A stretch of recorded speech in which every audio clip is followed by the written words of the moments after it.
Good morning and Jai Hind, dear students. Welcome to class of Geography. Dear students, today we will start a new chapter and the name of the chapter is Human Environment. In this chapter, we will discuss about human environment, different types of settlements. So please open your book, chapter number 9, Human Environment.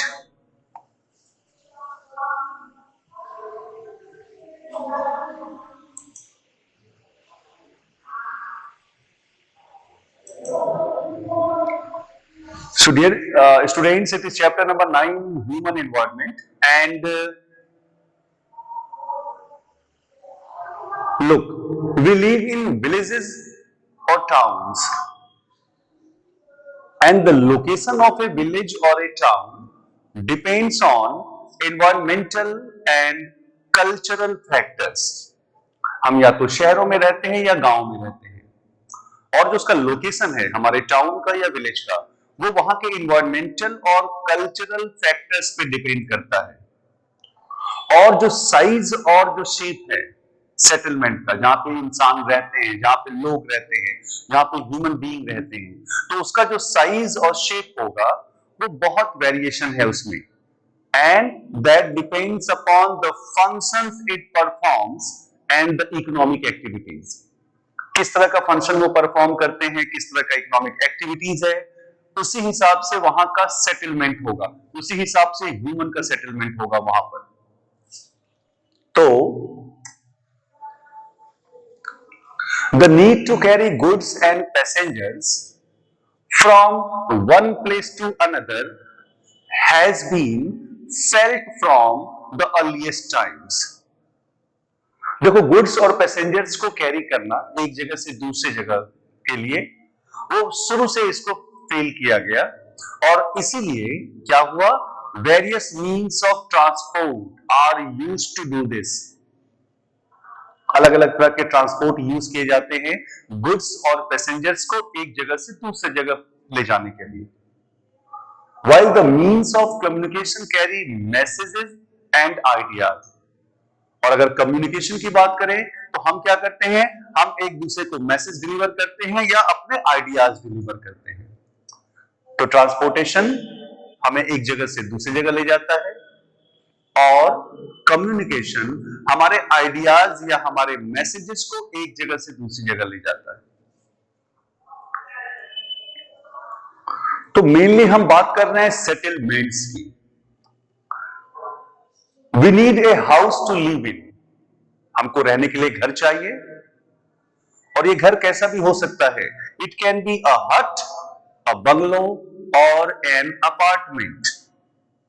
ठीक है ना, ये हट हो सकता है, ये bungalow हो सकता है, ये अपार्टमेंट हो सकता है। तो एक cluster of houses form settlement. Cluster of houses, बहुत सारे घर अगर कहीं पर हैं, क्लस्टर ऑफ हाउसेज हैं, तो हम उसी को कहते हैं settlement.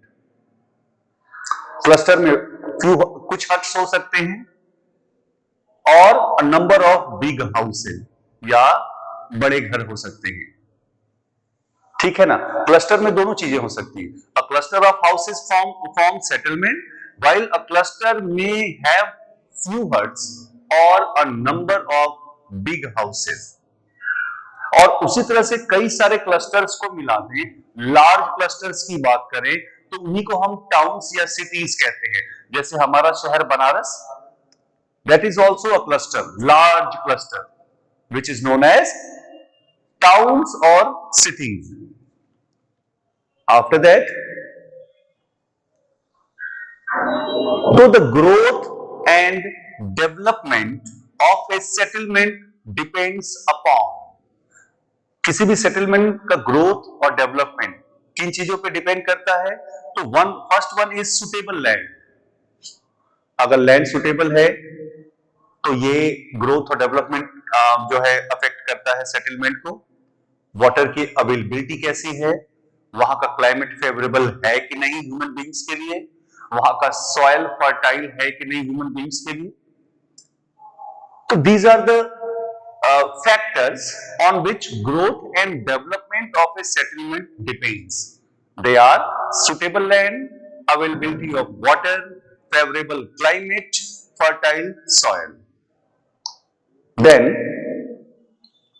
initially two factors helped the growth and development of settlements.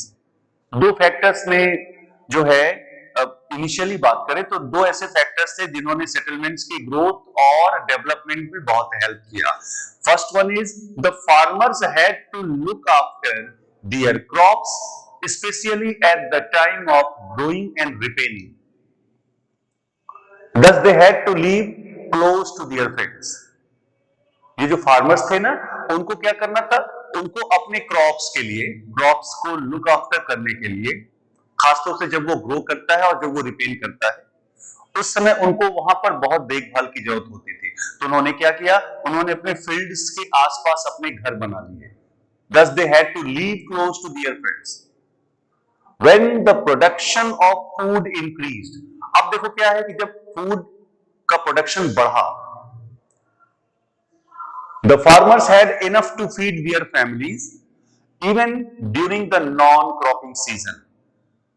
जब प्रोडक्शन बढ़ा तो अब फार्मर्स के पास अपने फैमिली के कंजम्पशन के अलावा भी उनके पास अब ग्रेन्स बच गए, क्रॉप्स बच गए, जिससे वो नॉन क्रॉपिंग सीजन में भी अपनी फैमिलीज को फीड कराने के लिए उनको कोई दिक्कत नहीं हुई। So they stopped wandering in search of food and settled down. तो वो क्या हो गया, तो फिर वो जो है फूड के सर्च में इधर उधर जाना उन्होंने बंद कर दिया और वहीं सेटल हो गए। एग्रीकल्चर ने उनको वहीं सेटल कर दिया। एक्स्ट्रा जो क्रॉप प्रोडक्शन था उनको, इसलिए उनको वहां पे परमानेंटली सेटल कर दिया कि अब उनको फूड के सर्च के लिए कहीं और नहीं जाना होगा। आफ्टर दैट, तो most of the early settlements developed along the river valleys. जो पहले के जितने भी सेटलमेंट्स थे, अर्लीस्ट सेटलमेंट्स की बात करो, जहां इंसानों ने रहना शुरू किया, वो रिवर वैलीज के आसपास। और ऐसा क्यों था? Because water was readily available and the land was fertile. देखो, रिवर के आसपास का लैंड बहुत फर्टाइल होता है एग्रीकल्चर के लिए, क्रॉप को ग्रो कराने के लिए, और वहां पे वाटर रीडली अवेलेबल था। तो इंसानों ने सबसे पहले रिवर वैलीज, नदियों के आसपास रहना शुरू किया, because land was fertile and water was readily available. तो temporary settlements are occupied for short period of time. अगर हम टेम्परेरी सेटल, दो तरह के सेटलमेंट्स होते हैं, temporary settlements and permanent settlements. तो टेम्परेरी सेटलमेंट जो है, ये एक शॉर्ट पीरियड के लिए लोग अपना कहीं एक जगह पे सेटलमेंट बनाते हैं। These are found in forests, hot and cold deserts, mountains, etc. ये आपको फॉरेस्ट में, हॉट एंड कोल्ड डिजर्ट में, माउंटेन्स में मिल जाएंगे। और people living in such settlements often practice hunting, gathering, fishing, shifting cultivation and transformants. क्या है इसमें? जो इन सेटलमेंट्स में जो रहने वाले लोग हैं, वो आज भी हंटिंग करते हैं, गैदरिंग करते हैं, फिशिंग करते हैं, शिफ्टिंग कल्टीवेशन करते हैं, और ट्रांसफॉर्मेंट, अपने जरूरत के हिसाब से अपना सेटलमेंट तय करते हैं। अगर एक जगह से उनकी सारी चीजें खत्म हो गई तो दूसरी जगह को शिफ्ट कर जाते हैं। तो that is temporary settlement. After that, nowadays all settlements, whether they are big or small, are developed as permanent. आज के डेट में जो सेटलमेंट्स हैं, चाहे वो छोटे सेटलमेंट्स हो चाहे बड़े सेटलमेंट्स हो, वो सारे परमानेंट है। अब वो वहीं पर परमानेंट रहने लगे, तो दोज आर परमानेंट सेटलमेंट। उनका एक लेआउट प्लान है। इट इंक्लूड्स बिल्डिंग्स फॉर, वो बिल्डिंग्स बनाते हैं किन किन चीजों के लिए? फॉर रेसिडेंशियल पर्पसेस, रहने के लिए, फॉर कमर्शियल पर्पसेस, अपने ट्रेडिंग एक्टिविटीज के लिए, for schools, hospitals, offices and other services. Then cultural and entertainment needs, space for streets, roads, etcetera. तो इस तरह से उनका एक लेआउट प्लान होता है जिनमें उनका रेसिडेंस होता है, कॉमर्शियल पर्पसेस के लिए बिल्डिंग्स होते हैं, school, hospital, offices, other services के लिए बिल्डिंग्स होते हैं, कल्चरल और एंटरटेनमेंट नीड्स के लिए वो अलग अलग बिल्डिंग्स होते हैं, इवन वो स्ट्रीट्स और रोड के लिए स्पेस होते हैं। तो generally settlements are classified into two, rural settlements and urban settlements. ठीक है ना। सेटलमेंट्स नॉर्मली जो है टू में क्लासिफाइड है, एक तो रूरल सेटलमेंट और दूसरा urban settlement, and this is based on the primary functions of the settlement. So लोग सबसे पहले बात करते हैं रूरल सेटलमेंट्स की। Villages are known as rural settlement. जो हमारे गांव है ना, उसी को हम कहते हैं rural settlement, and they depend on agriculture and related occupations. वो एग्रीकल्चर और उससे रिलेटेड जितने भी ऑक्यूपेशंस हैं उसी पे डिपेंड करते हैं। The surrounding agricultural land is also part of the village. Village के आसपास का जो एग्रीकल्चरल लैंड है वो भी विलेज का पार्ट होता है। विलेजेस जो है वो आपके ओशंस और सीज के कोस्टल एरियाज में भी पाए जाते हैं, जहां पर fishing is the main occupation. तो जो विलेजेस कोस्टल एरियाज में पाए जाते हैं वहां का मेन ऑक्यूपेशन फिशिंग है। Many villages have developed cottage industries based on local raw materials and needs. बहुत सारे ऐसे भी विलेजेस हैं जिन्होंने कॉटेज इंडस्ट्रीज को डेवलप किया, जो कि वहां के रॉ मटेरियल्स और नीड पे बेस्ड है। ठीक है ना। तो ऐसे विलेजेस जहां का मेन ऑक्यूपेशन एग्रीकल्चर है, ऐसे विलेजेस जहां का मेन ऑक्यूपेशन फिशिंग है, और ऐसे भी विलेजेस जहां का मेन ऑक्यूपेशन कॉटेज इंडस्ट्रीज है, they are the part of rural settlements. After that, तो a rural settlements has few houses and limited utility and social services। अगर आप रूरल सेटलमेंट्स की बात करें तो वहां पे बहुत ज्यादा घर नहीं होते हैं, कुछ हाउसेज होते हैं, और वहां पे यूटिलिटी लिमिटेड होती है, सोशल सर्विसेज लिमिटेड होते हैं। क्या क्या होता है? This includes a market, school, post office, primary health centre etcetera. ये सारी चीजें आपको वहां मिल जाएंगी। The shape of rural settlements can be of various types. अब जो ये रूरल सेटलमेंट है ना डियर स्टूडेंट, वो जो है उसका जो शेप है वो अलग अलग तरह का होता है। So the shape of rural settlements can be various types like compact settlement, scattered settlement, linear settlement and radial settlement। तो अब जो हम लोग बात कर रहे हैं वो हम बात कर रहे हैं कंपैक्ट सेटलमेंट कैसा होता है, स्कैटर्ड सेटलमेंट कैसा होता है, लीनियर सेटलमेंट कैसा होता है और रेडियल कैसा होता है। हम लोग उस पर डिस्कस भी करेंगे और मैं आपको पिक्चर्स के थ्रू जो है मैं आपको समझाने की कोशिश करूंगा। तो सबसे पहले कॉम्पैक्ट सेटलमेंट। तो compact settlements have houses built very close to each other. देखो, अगर कोई भी कॉम्पैक्ट सेटलमेंट होगा ना तो वहां पे हाउसेस बिल्कुल एक दूसरे के बिल्कुल पास पास होंगे, very close to each other. They have narrow winding streets, और जो उनके बीच में गलियां होंगी, जो स्ट्रीट्स होंगे, वो बहुत नैरो होंगे। और ऐसे सेटलमेंट कहां पाए जाते हैं? Mostly found in fertile river valleys and plains. तो ये जो कॉम्पैक्ट सेटलमेंट है ना, वो या तो रिवर वैलीज के आसपास या प्लेन्स में पाए जाते हैं। फिर से समझिए, कॉम्पैक्ट सेटलमेंट जो है वहां पर हाउसेस बहुत आस-पास होते हैं, बहुत पास-पास बनाए जाते हैं, पतली-पतली गलियां होती हैं। चलिए मैं आपको पिक्चर दिखाता हूं। Just see the picture and try to understand. ये देखिए, ये देख रहे हैं ना, यहां पे ये जो घर है वो कितने पास-पास हैं। ठीक है ना, बिल्कुल पास-पास में घर हैं, एकदम आस। ये है कॉम्पैक्ट सेटलमेंट। मैं आपको एक और डायग्राम दिखाता हूं। देख रहे हैं ना, बिल्कुल पास पास में इस तरह से घर बने हुए हैं, पतली पतली गलियां हैं इसमें। एक और आप देख लें, ये देखिए, ये आपको ज्यादा क्लियर होगा। देख रहे हैं ना, ये बिल्कुल आपके शहर में भी ऐसा ही है।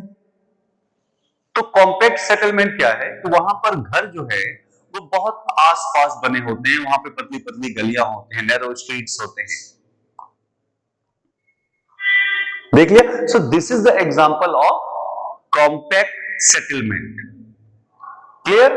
तो कॉम्पैक्ट सेटलमेंट जहां पर घर जो है बिल्कुल आसपास होते हैं, स्ट्रीट्स जो है वो नैरो वाइंडिंग होते हैं। The next one is scattered settlements. है ना, नाम से ही क्लियर हो रहा है स्कैटर्ड सेटलमेंट्स। तो scattered settlements are mostly found in forested areas, hilly regions and deserts. ये जो स्कैटर्ड सेटलमेंट्स है ना, वो या तो forested areas, hilly regions and deserts में पाए जाते हैं। यहाँ पे क्या होता है, यहाँ पे हाउसेज ना स्कैटर्ड होते हैं, कहीं कहीं होते हैं, एक हाउस वहां पे, दूसरा वहां, दूर दूर होते हैं और बहुत लार्ज एरिया में होते हैं। That is scattered settlements. चलो इसको भी पिक्चर से देखो एंड ट्राई टू अंडरस्टैंड। ये देखिए, आप देख रहे हैं ना, एक घर देखिए यहां पर है, दूसरा यहां है, तीसरा यहां है, फिर चौथा यहां है। तो ये क्या है कि स्कैटर्ड है, फैले हुए हैं। जैसे कॉम्पैक्ट में घर आसपास थे, यहां पर दूर दूर है। ये फॉरेस्टेड एरियाज में हो सकता है, ये हिली रीजन्स में हो सकता है, डिजर्ट्स में हो सकता है ना। चलिए मैं एक पिक्चर आपको और दिखाता हूं स्कैटर्ड सेटलमेंट्स का। लुक दिस, है ना, ये हाउसेस देखिए दूर दूर बने हुए हैं एक दूसरे से। लुक दिस, है ना, दूर दूर बने हुए हैं। तो स्कैटर्ड सेटलमेंट में क्या होता है, हाउसेस आपके जो है वो क्लोज नहीं होते, वो दूर दूर बने होते हैं। और एरियाज क्या क्या हो सकते हैं, तो फॉरेस्टेड एरियाज, हिली रीजन्स और डेजर्ट्स। ठीक है ना। The next one is linear settlements. Dear students, ये जो लीनियर सेटलमेंट्स है ना, develop along a road, a river और ए कैनाल। ये जो लीनियर सेटलमेंट्स है ना, वो रोड के साइड से हो सकता है, रोड के दोनों तरफ एक लाइन में जो हाउसेस बन जाते हैं, या रिवर के दोनों तरफ या एक तरफ एक लाइन में हाउसेस बन जाते हैं, या कैनाल उसके आसपास एक लाइन में जो हाउसेस बन जाते हैं, that is linear settlements. So linear settlements develop along a road, a river और a canal. They have rows of houses facing each other. वहां ना जो है रोज ऑफ हाउसेस है, सपोज कोई रोड है तो उसके दोनों तरफ हाउसेस है, एक दूसरे को फेस करते हैं। That is linear. लीनियर का मतलब लाइन में, एक लाइन में हाउसेस बने रहते हैं। चलिए मैं आपको पिक्चर दिखाता हूं, then you will be easily recognise. ये देखिए, है ना, देखो ये रोड है, दिस इज द रोड, और दोनों तरफ इसके घर बने हुए हैं। This is the example of linear settlement. देखो, है ना, ये सारे हाउसेज, ये सारे हाउसेज, ये इधर देखिए दोनों तरफ। तो ये किसी रोड के साइड या रिवर के साइड पर एक लाइन में एक दूसरे को फेस करते हुए यहाँ पे घर बनाए जाते हैं। That is the example of linear settlement. मैं एक और पिक्चर दिखा रहा हूं, लुक दिस। ये देख रहे हैं ना, ये लाइन से घर है। लुक, तो लीनियर सेटलमेंट्स में क्या होता है, जो ये जो घर है वो एक लाइन से आपको मिलते चले जाएंगे, and that is the example of linear settlements. Clear? Okay. Next one is radial settlements, dear students. Radial settlements develop when streets radiate from a common point in all directions. ये जो radial settlements है, इसमें क्या होता है कि एक जगह से, एक कॉमन पॉइंट से चारों तरफ जो है वो स्ट्रीट्स रेडिएट हो जाते हैं, यानी सारी जो गलियां हैं वो एक जगह की मिल जाती हैं, या आप समझ लो कि एक कॉमन पॉइंट से सारे डायरेक्शंस में स्ट्रीट्स बन जाते हैं और उनके आसपास घर बनते हैं। The houses are built along the streets, और इन्हीं स्ट्रीट्स के आसपास जो है दोनों साइड हाउसेज बनते हैं। तो दैट इज रेडियल। फिर से समझिए, एक कॉमन पॉइंट से कई सारे स्ट्रीट्स निकलते हैं सभी डायरेक्शंस में, और उसी स्ट्रीट्स के आसपास घर बन जाते हैं। That is radial settlements. तो houses in rural areas are built according to the physical environment. तो ये जो गांव में जो घर बनते हैं ना, वो वहां के फिजिकल इन्वायरमेंट के हिसाब से बनते हैं, वहां पे लोकल मटेरियल्स यूज होते हैं कंस्ट्रक्शन के लिए। The houses have thick walls, उसके वॉल बहुत थिक होते हैं, मड से प्लास्टर्ड होते हैं, और उसके जो रूफ होते हैं वो थैच्ड होते हैं हॉट रीजन्स में, और उनका जो रूफ है ना वो स्लैंटिंग रूफ होता है। इन द रीजन्स ऑफ जहां पे रेनफॉल बहुत ज्यादा होता है ना, तो क्या करते हैं, वो स्लैंटिंग रूफ बनाते हैं जिससे वाटर सिप करके नीचे चला जाए। और कुछ ऐसे एरियाज हैं जहां पर हाउसेज जो है they are built on stilts to avoid flood water from entering, तो स्टिल्ट्स बनाते हैं जिससे कि फ्लड वाटर जो है इंटर न कर पाए। तो चलिए आपको पहले रेडियल सेटलमेंट्स का आपको पिक्चर दिखा देता हूं। लो देखो, ये कॉमन पॉइंट है और यहां से सारी गलियां ऐसे निकली हुई हैं और उसके आसपास घर बने हुए हैं। That is the example of radial settlements. ठीक है ना, ये कॉमन पॉइंट है, यहां से सारे स्ट्रीट्स निकले हुए हैं और देखो स्ट्रीट्स के आसपास घर बने हुए हैं, and that is radial settlement. चलो I am going to show you one more picture, look this, है ना, ये देखो, this one is common point, और वहां से हर डायरेक्शंस में स्ट्रीट है और उसी के आसपास घर बने हुए हैं, and that is the example of radial settlements. Clear?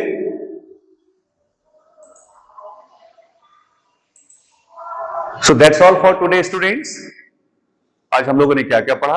आज हम लोगों ने ह्यूमन सेटलमेंट के बारे में पढ़ा है और स्पेशली रूरल सेटलमेंट के बारे में पढ़ा। We discussed about different types of rural settlements. Okay, it was compact, scattered, linear, radial. So now please read all the topics carefully. We will meet in next class with new topics of this chapter. Till then, thank you and have a nice day.